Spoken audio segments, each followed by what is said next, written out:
Hey guys, what is going on? I'm Scott with 3 Guns Down as always, and today we are looking at H1Z1. Is it pay to win, like everybody's been saying and everybody's been fearing?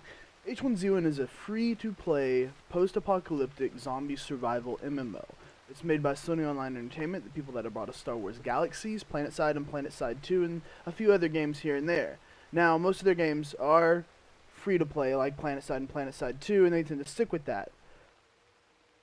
This is an early access game, and of course, early access brings issues, this being the first one.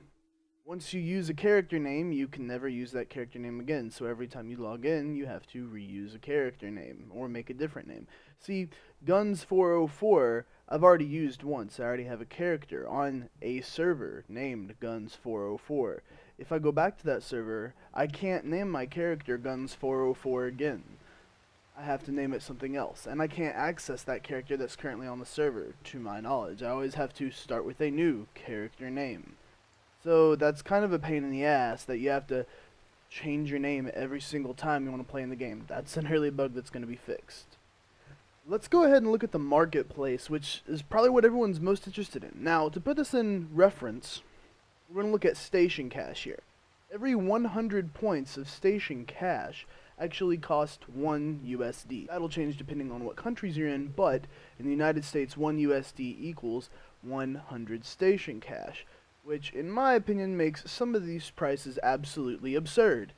$2.50 for a crate key. $7 for a 3-pack. You want 10 of them? That's $20. How about 25? $50. Now, in case you don't know what keys do, keys open containers in the world that will contain items, and we'll actually do that here in a minute. Airdrop tickets, these are the airdrops that contain weapons, supplies, ammo, backpacks, all the things they said they wouldn't contain. Yes, all the things they said these airdrops wouldn't contain. The airdrops are what give this game the biggest pay-to-win potency, the biggest pay-to-win problem, but the other biggest problem is their price. Again, one airdrop ticket, $5. You want a 3-pack? That's $14.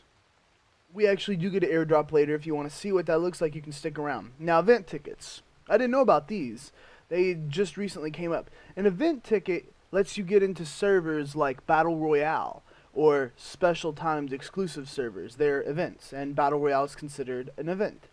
So you cannot play Battle Royale unless you have event tickets.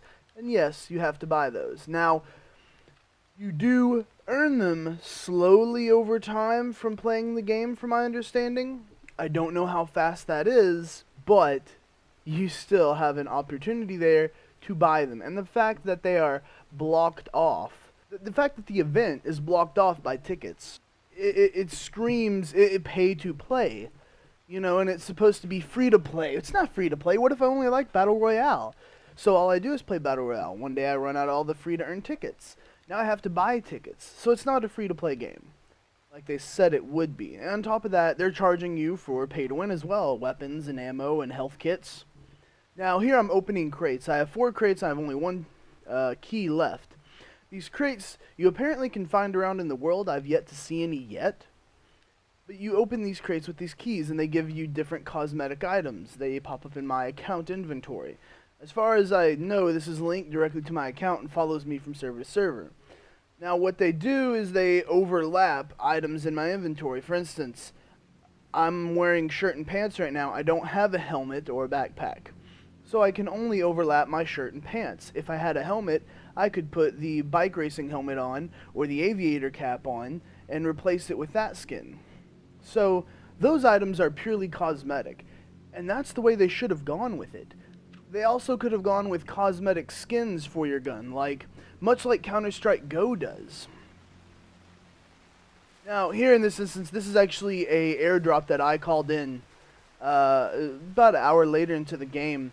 They explode when they land for whatever reason, and there are zombies all around them. So it's not 100% easy, because it also takes 10 seconds for you to access it. So I'm going to dance around here for a few minutes and actually end up killing all of these zombies. You know, there is one thing I'll actually say about this game. The combat is pretty nice. This is sped up here just in the interest of time. But the hits feel really, really good. Shooting somebody, if you watch here for a second, you can actually see me hit them in the head. They got glitched up on the smoke here, which made it easy for me to pick off quite a few of them. But some systems feel a little bit clunky, like drawing an arrow, that feels a little bit clunky. I think they could have done better with that. The guns don't feel clunky. I wish the arrows were better, but I guess it is kind of a starting item that you get. We're able to actually access the crate here, and as you will see, it does in fact contain a gun, ammo, and backpack. Supplies for your character that are going to give you an edge, so you can jump in, grab a backpack, or grab an airdrop, throw it down in the middle of the woods away from spawn, and guess what? You're ready to go. You've got weapons and everything. So yeah, it is pay to win. Comparing this to DayZ, I mean, DayZ wins by a long shot. I'm not actually paying to be able to get weapons or anything like that. It's, you know, and here's the other thing that makes this infuriating. Finding ammo in this game is insanely hard. Let's see, I paid, and I win. That's pay to win. He's maybe spawned in 15 seconds after I have. And, you know, because I got a crate, I killed him. Didn't end up taking his supplies and everything like that. So, comparison to DayZ, DayZ wins by a long shot. See, the biggest problem is that ammo and weapons and items in this game in general right now are so difficult to find. If they were less difficult to find, then maybe I wouldn't have such a big a problem with the pay to win, because you could legitimately scavenge around the world and find things. If you're playing just naturally in the world, though, the systems like hunger and bleeding and energy and starvation and hydration, they go down so fast, they're going to need to be severely balanced. And all of the things that you need to survive can come from airdrop kit. All of the weapons come from airdrop kits. All the first aid come from airdrop kits. Everything you need comes from airdrops. And it's so hard to actually find in the game if you're playing on a regular server. It's not that hard on Battle Royale, but again, on Battle Royale, you actually have to pay to play that as well. So, how do we stop this? First off, there's two things you can do to make sure that Sony Online Entertainment gets the picture that they can't do this. Don't buy this game. Now, I bought it simply for the reason that I wanted to show you guys, is it good, is it not? I wanted to put it out a video on it here on YouTube. I stream it on my Twitch all the time. It's to let people know that are interested, hey, is this a good thing or is it not? Because at the end of the month, I make 40, 50 bucks, and guess what? That paid for the game. So I'm doing it for free, essentially, to let you guys know this is shit, don't touch it. And right now it is. This is like a cancer to the game genre, the survival MMO zombie apocalypse. See, you know, Counter-Strike Go, everything in that game is cosmetic. Yet, I guarantee you Valve makes millions a year on the amount of cases people buy. They make millions a year on the Steam sales alone of those guns. You see guns go up on the Steam marketplace for $300 to $400. And knives can go up for thousands. So they can add value by giving us cosmetics such as ghillie suits or different types of outfits, different skins for our guns. Maybe you can give us like different starter packs, like, well, you can buy this starter pack for $5 and you'll always start with a hatchet and some extra gauze. And that's it. Or you'll always start with the bow and arrow and some extra gauze. And that's it, because a bow and arrow is really easy to get and make, and so's a hatchet. All you need is some sticks and some scrap metal.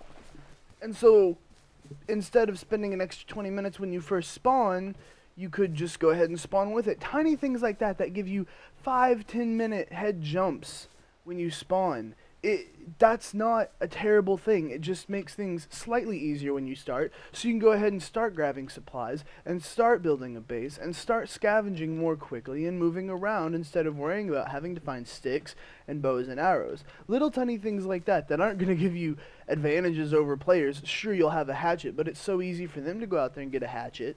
It's not easy to go out there and get a gun, though. Guns and ammo, again, are so scarce in this game, it's painful. So you'll spend your time doing this, because you never would have found a gun anyway if you started searching. Scout with 3 Guns Down, guys. Thanks for watching. I do stream this on twitch.tv/3gunsdown if you'd like to come watch. Don't forget to subscribe and like the video. I very much appreciate it. Leave a comment down below. Do you think H1Z1 is pay to win, and why? Do you not think it's pay to win, and why? Are you having fun with the game or not? Personally, I think there's a lot of really good balanced systems here that could make for a really fun game. The combat is awesome. I love how you punch somebody in the face and their head reels to the left. You shoot somebody in the head with an arrow and it kicks their head back. It feels great to begin with, but the pay to win systems in it absolutely ruin it. Thanks everybody for watching. All the stuff you'd be interested in is down in the description below for more of me. I'll see you guys later.